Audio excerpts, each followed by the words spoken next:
खुलुमबाय। दिनै 12 फेब्रुवारि 2024 सुनिबार। चिरां जिल्लानि सिङाव थानाय रुनिकाटा हाग्रा रेन्जनि रेन्जार प्रान्जल तालुकदारनि दैदेननायाव रुनिकाटा हाग्रा बिफान आरो बेंटल हाग्रा बिट मावख'नि सोरखारि मावथिफोरा जथाय सिग्रोमनानै रुनिकाटा हाग्रा रेन्जनि सिङाव थानाय सालगुनाय गामियाव आयेननि बेरेखा हाग्रानिफ्राय दानफायना लाबोना जमा खालामना दोननाय गोबां बिबांनि दंफां थुख्राफोरखौ बोखांनो हादों। बोखांनो हानाय दंफांनि बेसेना 16 लाखनिफ्राय 9 लाखसिम जागोन होननानै फोरमायदों। दा बे जाथायनि सायाव नायबिजिरनाया सोलिगासिनो दङ।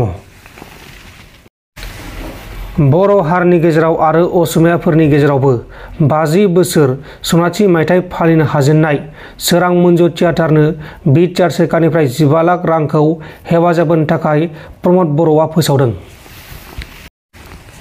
मोनसे दुखुनांथाव खौरां। बिफाया बर'मोन आरो बिमाया हारसामोन, अदेबानि बर' खावसे खावसे। दीपिका ब्रह्मखौ फांसे दंफाङाव दौलें लानानै थैना थानाय थासारियाव बोखांनो हादों। आरो बे जाथाया बुथारनाय जाथाय ना गोसो थोनायजों गारजानानै खालामनाय जाथाय, बेखौ सन्देह खालामनाय जादों।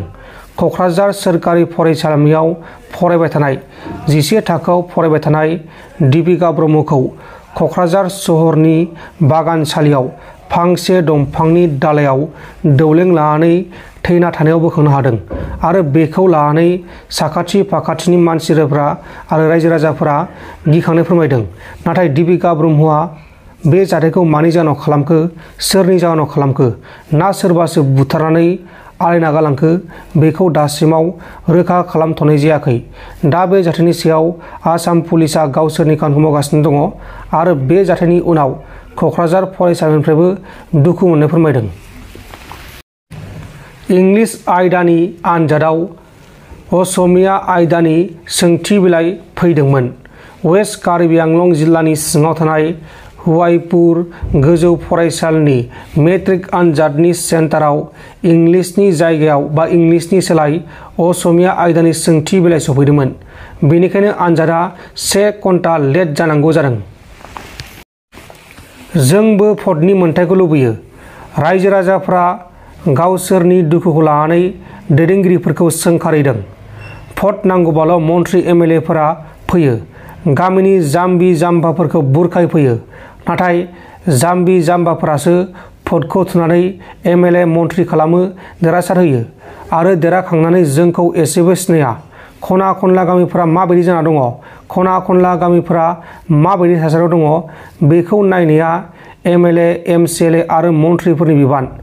जोंखौ भट थुहोनानै जोंखौ भटनि बिबानखौ मोनहोआ आरो भटनि मोन्थाइखौ मानो मोनहोआ? जोंबो भटनि मोन्थाइखौ मोननो लुबैयो।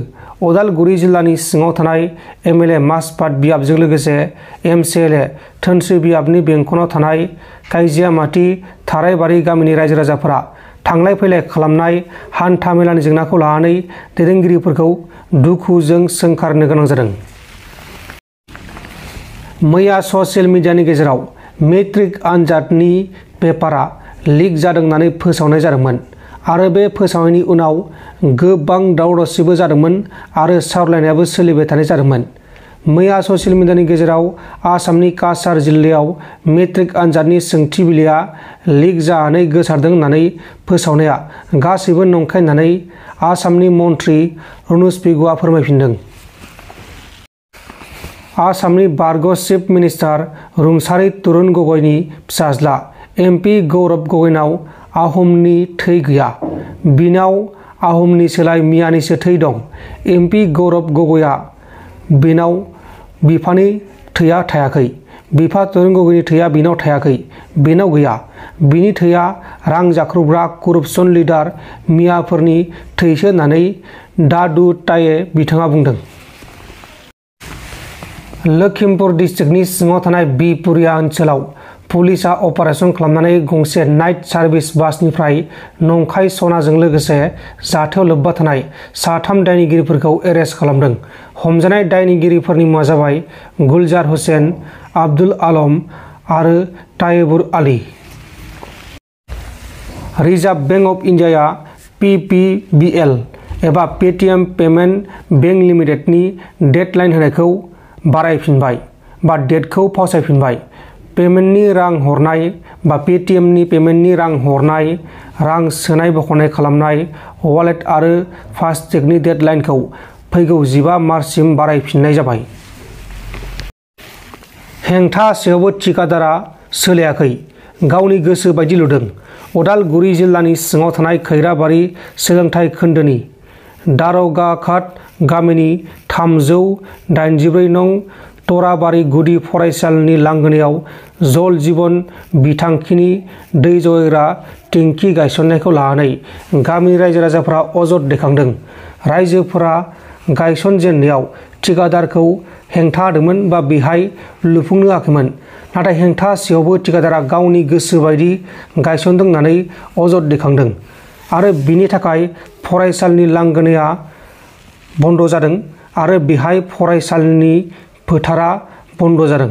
बेनिखायनो फरायसाफोरा गेलेनो थाखाय जायगा गैला। फारसेथिं फरायसालिनि इन्जुरखौनो टेंकि गायसननानै सोरगिदिं इन्जुरखौ फोनांजाबदों आरो फोनांजाबना लुदों आरो बे फरायसालियाव इयुनाव फरायसालिनि न'खौ लुफुंनोब्ला जायगा गैला होननानै बुंदों। बेनिखायनो रायजो राजाफ्रा बे जायगानिफ्राय गुबुन जायगायाव गायसनफिननो थाखाय थिकादारखौ खावलायनाय जादों। मणिपुराव हारियारि दाङाबाजि जानायजों लोगोसे हाथियार सिखाव खालामनाय जाथायाबो सोराङाव फैदों। बे समाव मणिपुरनि गुबुन गुबुन जायगाफोराव कुकी आरो मेथे हारिनि सुबुंफोरजों हारियारि दाङाबाजि जागासिनो दङ।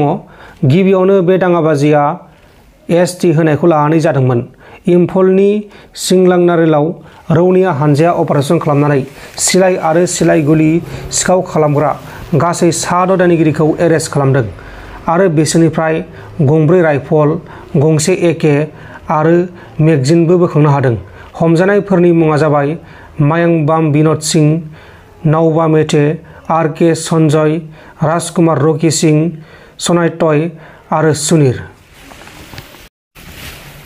सोरां मन्जु थियेटारखौ 50 बोसोरसिम आगान होबोनो हानाय शिखा एबा चन्द्रकान्त मुसाहारि बिथांनि थाखाय बि चन्द्रशेखरआ गोजोननाय फोरमायदों। सोरां मन्जु थियेटारनि बिगोमा चन्द्रकान्त मुसाहारिया मोनसे नङा, मोननै नङा, गासै 6 सरकारि साख्रि मोनबोदोंमोन। नाथाय बिथाङा बेफोरखौ गारनानै बा 6 साख्रिखौ लायाबालासिनो बर' हारिनि थाखाय थियेटारखौ आखायाव लानानै आगान होबोबाय आरो बिथाङा दिनै आगान होबोयै 50 बोसोराव आगान होबाय आरो बिथाङा थियेटारजों लोगोसे फुटबल गेलेनायावबो मोनसे समाव जोबोर आखा-फाखामोन। बिथाङा हारिमु सिबिनायजों लोगोसे बर' हारिनि थाखाय थियेटारखौ लाखिबोदों होननानै खाथिराम बर'आ बुंदों। नोंथांमोन दिनैनि खौरांफोरा बेखिनिल'मोन। बेखिनिसिम नायनायनि थाखाय नोंथांमोननिसिम रोजा रोजा साबायखर। गोजोन्थों। एसेनोसै। जय बर' हारिनि।